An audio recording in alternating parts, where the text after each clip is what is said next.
any devices or electronics such as cell phones or tablets or smartwatches or anything like that. Every day we see tragic accidents of distracted drivers getting into accidents just because of glancing at a phone because they got a notification. How could something so untangible, something so untouchable be able to affect us, to make us change how we act and make us act so rash? Today I'm going to talk about how we use the internet way too much and that we should limit our usage or altogether just take breaks from it because there are very harmful effects that it can cause. Today we use the internet everywhere, whether that be on Facebook, Instagram, Snapchat, making online transactions through Amazon, even using credit cards at gas stations. What would people do if the internet went down? Well, the first thing people would do is probably immediately start to panic, find ways to fix it, whether that be call the internet provider to have someone come out and try to fix it, or just natural instinct, unplugging it and plugging it back in. We begin to panic when it doesn't work, and we immediately try to fix it. According to the IT History Society, it's an undeniable fact that the internet has opened so many doors and it's going to continuously to evolve. So that also means that the harmful effects will also follow it and then just continuously to develop as well. We use the internet for communicating, shopping online, as educational tools, and to work remotely from home, even using cameras in your home, for example. That's one that people use every day. With the rapid growth of the internet, there have appeared some social phenomena that have also begun occurring. The most popular being cyberbullying, which is a very serious thing, and cyber suicides have also spiked. Racism online, it's very easy to be that way when you're not physically being seen. You can be anyone that you want to be. Before the internet existed, a man named J.C.R. Licklider, he worked at MIT, and he's the one that had the vision of the internet. He began doing memos of himself talking about how what he called was a galactic network concept, and he wanted everyone to quickly access data and programs from any site. So basically, in spirit, it's what we have today, just the internet. He was the head of the computer research program and starting in October 1962. While he was the head of the computer program, he convinced his successors, which were Ivan Sutherland, Bob Taylor, and MIT researcher Lawrence G. Roberts. And Roberts immediately was the one that became the most interested in it, and he actively pursued trying to make it become an actual thing. He began working with someone named Thomas Merrill, and he connected the TX2 computer in Massachusetts to the Q32 computer in California, and that was the first connection.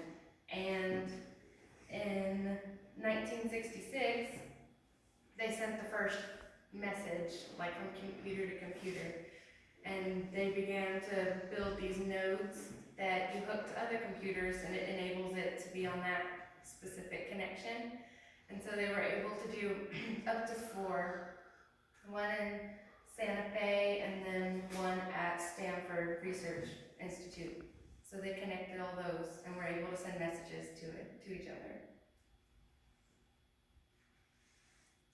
Knowing some of the early history of the internet and how it came to be, do you think what we have today would satisfy what the creator was envisioning?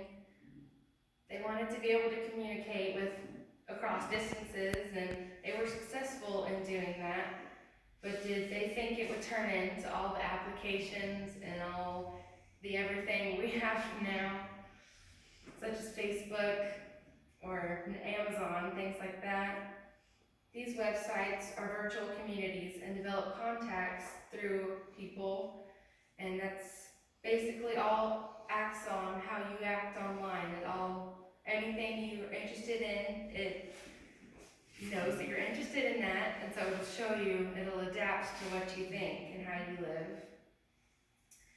Though everyone enjoys being able to get on the internet because you can communicate with people you haven't seen forever or just strangers who share your interests, there are no definitive ways for you to actually know if who you're talking to is who they are.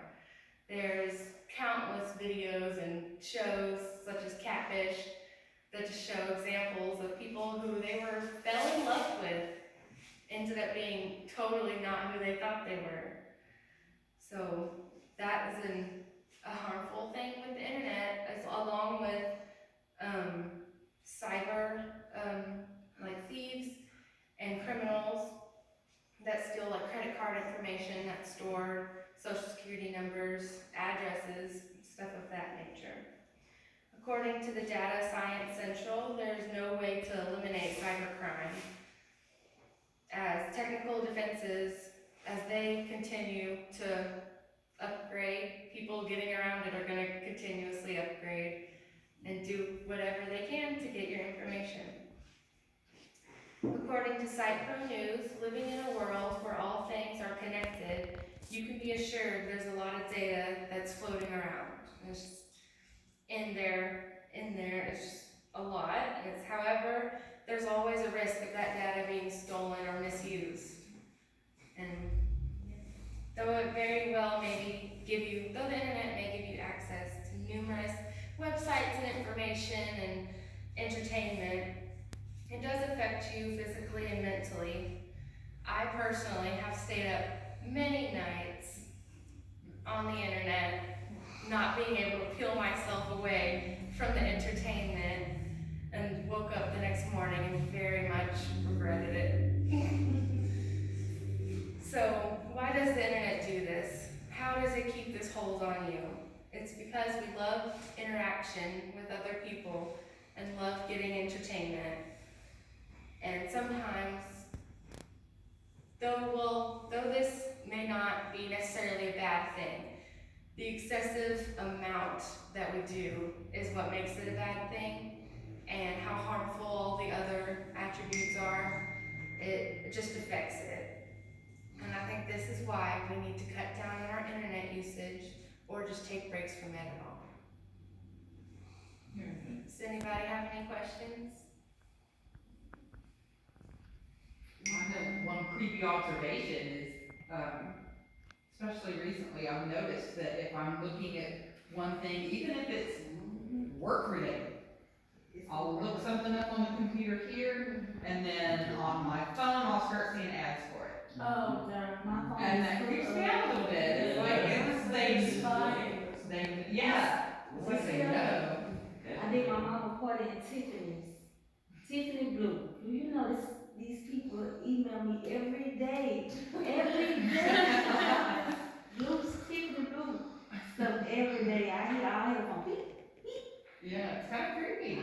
After my last speech, I mentioned something about the global warming with appliances that you can put in your house to help with it. And I was going through Facebook the next day, and their ad for the business that I said in my speech popped up, and I was like, that's terrifying. I'll get ads on YouTube about drawing stuff, and I won't even say anything about drawing or look anything about drawing. I'm like, why am I getting ads like this stuff? Yeah, it makes you wonder if, like, not even just like what you're scrolling on your phone, but there's a microphone here, and you know. Is your phone listening? Yeah. Talking? Yeah. Or looking. You know, you have a camera as well on your phone. How many people take the phone in the bathroom and then